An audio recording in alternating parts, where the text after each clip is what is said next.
Renungan Pagi bersama Allah di Waktu Fajar oleh Ellen G. White, 13 September 2022. Mari kita berdoa. Bapa kami yang di sorga, Allah pencipta langit dan bumi, laut dan segala isinya, Allah yang maha besar, maha kuasa, sumber segalanya yang kami sembah selalu melalui anak-Mu yang tunggal, Yesus Kristus. Terpujilah Yesus, anak Allah yang maha tinggi, yang adalah anak domba yang menghapus dosa dunia ini. Pada pagi hari ini kami bersyukur boleh bangun dan berbakti dan sebagaimana membaca dan mendengarkan nasihat firman-Mu, kiranya ini menjadi pembaharuan bagi kami semua, agar kami tetap setia sampai mati.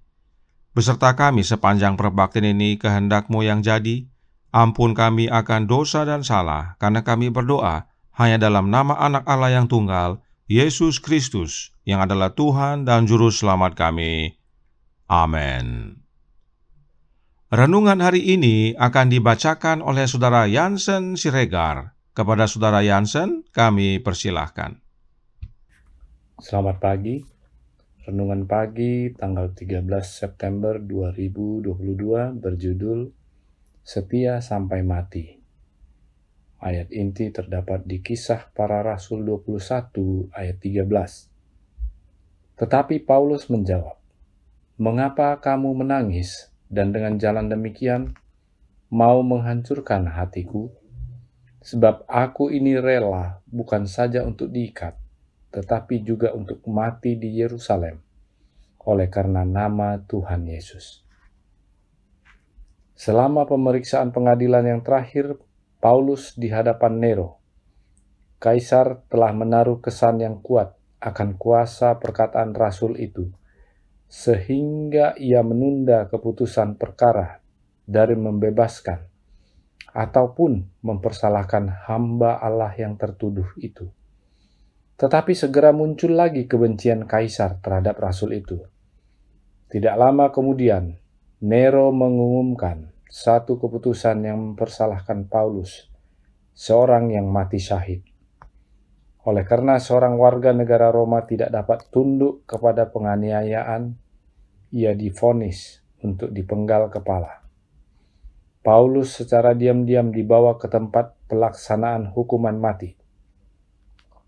Sedikit sekali penonton diizinkan untuk hadir, karena pelaksana hukumannya takut akan luasnya pengaruhnya, khawatir bahwa orang-orang bertobat dapat dimenangkan kepada kekristenan oleh melihat kematiannya. Lebih dari seorang menerima juru selamat yang dikhotbahkan oleh Paulus, dan tidak lama sesudah itu dengan berani mencap iman mereka dengan darah mereka sendiri. Paulus berada dalam suasana surga. Semua yang bergaul dengan dia merasakan pengaruh persatuannya dengan Kristus.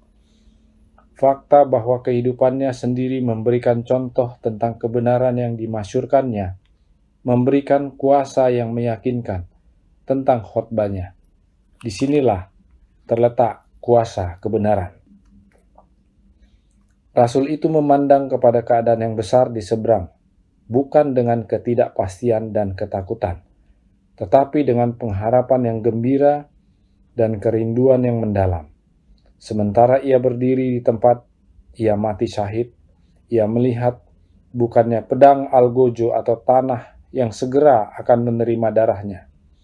Ia memandang ke langit yang biru, yang tenang pada musim panas itu, ke tahta abadi. Paulus menyaksikan dalam dirinya bahwa jiwanya adalah berharga pada pemandangan penebusnya.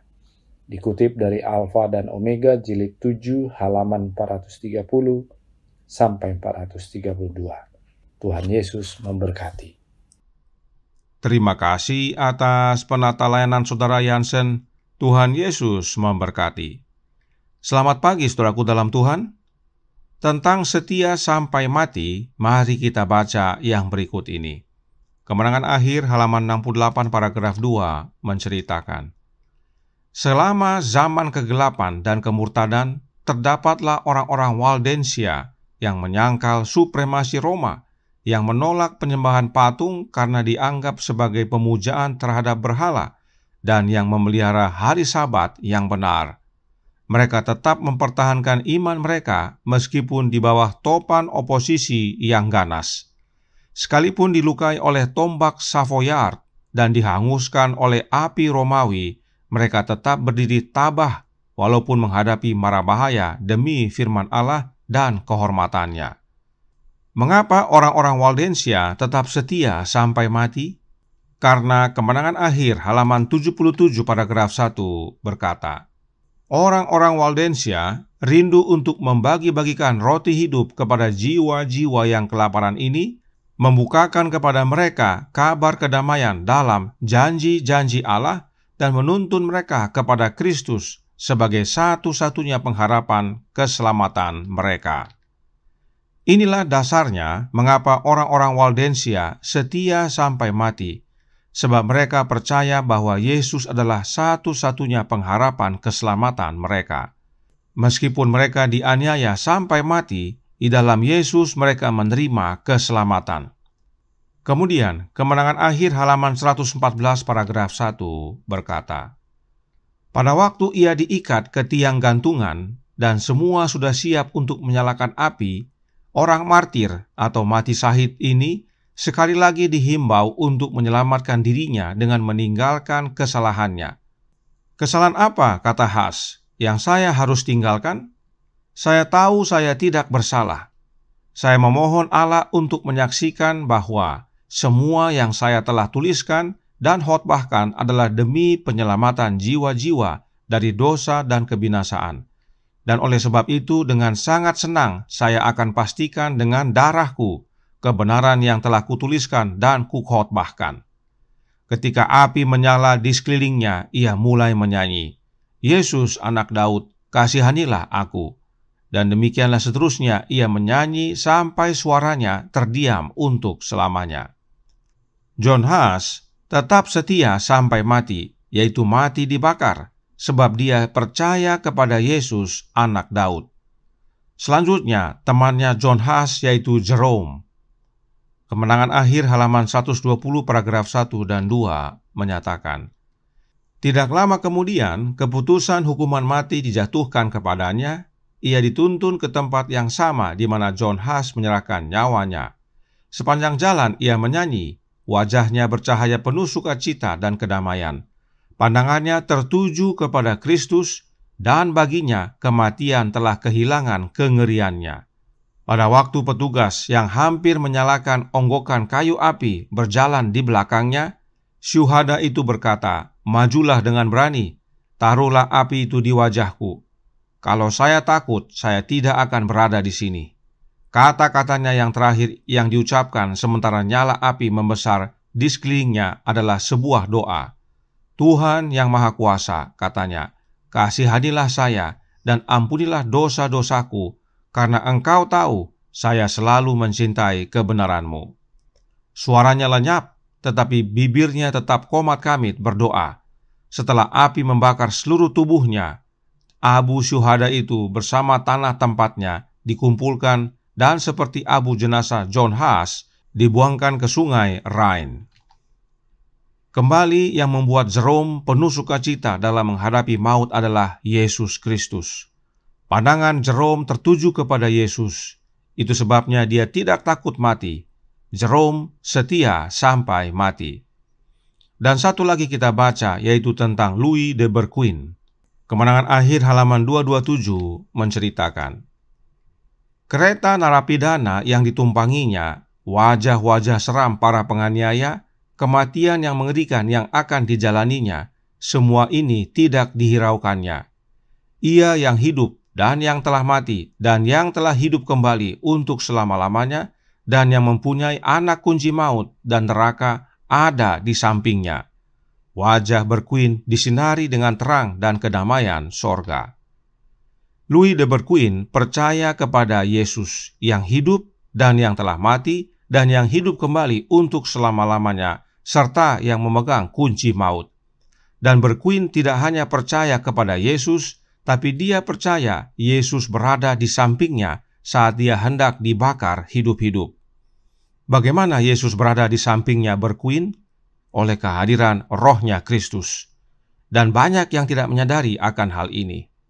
Pulang ke rumah halaman 24 paragraf 2 berkata, betapa sedikit yang menyadari bahwa Yesus tidak terlihat berjalan di sisi mereka. Bagaimana Yesus berjalan di samping kita? Melalui kehadiran Roh-Nya yang kudus. Berjalan artinya menyertai kita, bersama kita. Sebab Dia telah berjanji, Aku menyertai kamu senantiasa sampai kepada akhir zaman. Dan demikian juga dengan Paulus. Meskipun hendak menghadapi kematian, Roh Nubuat menyatakan dalam Bersama Allah di waktu fajar halaman 279 paragraf 2. Paulus berada dalam suasana sorga. Semua yang bergaul dengan dia merasakan pengaruh persatuannya dengan Kristus. Semua hamba-hamba Allah yang setia sampai mati adalah orang-orang yang setia kepada Yesus. Itulah sebabnya Paulus berkata dalam ayat inti renungan hari ini, Kisah 21 ayat 13. Tetapi Paulus menjawab, "Mengapa kamu menangis dan dengan jalan demikian mau menghancurkan hatiku? Sebab aku ini rela bukan saja untuk diikat, tetapi juga untuk mati di Yerusalem oleh karena nama Tuhan Yesus." Paulus rela mati oleh karena nama Tuhan Yesus. Sebab mereka yang di dalam Yesus tidak takut mati. Sebab Paulus sendiri berkata dalam Roma 8 ayat 10 dan 11. Tetapi jika Kristus ada di dalam kamu, maka tubuh memang mati karena dosa, tetapi roh adalah kehidupan oleh karena kebenaran. Dan jika roh Dia yang telah membangkitkan Yesus dari antara orang mati diam di dalam kamu, maka Ia yang telah membangkitkan Kristus Yesus dari antara orang mati akan menghidupkan juga tubuhmu yang fana itu oleh Roh-Nya yang diam di dalam kamu. Inilah jaminan bagi mereka yang percaya dan tinggal di dalam Yesus. Meskipun tubuh ini mati karena dosa, ataupun dianiaya dan dibunuh, tetapi jika Kristus ada di dalam kita, maka kita akan mengalami kebangkitan sebagaimana Kristus dibangkitkan. Inilah dasarnya, para hamba Allah yang setia tidak takut mati dan tetap setia sampai mati. Kematian itu bukanlah yang menakutkan. Perhatikan kesaksian seorang pengikut Paus tentang John Huss dan Jerome. Kemenangan akhir halaman 114 paragraf 2 berkata, seorang pengikut Paus yang bersemangat menerangkan kematian Huss dan Jerome yang mati segera sesudah itu demikian. Keduanya, mereka menetapkan hati pada waktu saat-saat terakhir datang menjelang. Mereka telah bersedia menghadapi api itu seperti mereka menghadapi pesta pernikahan. Mereka tidak mengeluh kesakitan. Ketika nyala api itu menjulang, mereka menyanyikan nyanyian puji-pujian, dan kehebatan api tidak dapat menghentikan nyanyian mereka. Demikian juga dengan Paulus. Dia bukannya melihat pedangnya algojo, tetapi memandang ke langit biru yang tenang ke tahta abadi. Paulus melihat bahwa dirinya berharga di mata Yesus. Karenanya dia tidak takut mati dan tetap setia sampai mati. Bagaimana dengan kita? Pastikan kita tinggal dalam Yesus dan Yesus dalam kita, maka kita pun tetap setia sampai mati. Tuhan memberkati, saya bawa dalam nama Yesus. Amin. Mari kita berdoa. Bapa kami yang di sorga, Allah pencipta langit dan bumi, laut dan segala isinya, Allah yang maha besar, maha kuasa, sumber segalanya, yang kami sembah selalu melalui anak-Mu yang tunggal, Yesus Kristus. Terima kasih ya Bapa atas nasihat yang indah melalui pengalaman para pendahulu kami, termasuk Paulus, bahwa mereka tetap setia sampai mati. Kematian telah kehilangan kengerian bagi mereka, sebab hanya satu rahasianya, yaitu mereka percaya di dalam Yesus dan mereka memiliki Kristus dalam hidup mereka. Sebab bila mana Kristus dalam hidup kami, meski tubuh ini mati, tetapi di dalam Yesus kami menerima kebangkitan sebagaimana Yesus dibangkitkan. Karenanya tolong kami ya Bapa, curahkan roh anak-Mu dalam hati ini, sebab hanya oleh kehadiran roh anak-Mu, roh Kristus, maka kami memiliki Kristus tinggal dalam hidup kami. Dan itulah jaminan keselamatan. Beserta kami sepanjang hari ini kehendak-Mu yang jadi, Ampun kami akan dosa dan salah, sebab kami berdoa dan memohon hanya melalui satu jalan, yaitu Anak-Mu yang tunggal, Yesus Kristus, yang adalah Tuhan dan Juru Selamat kami. Amin.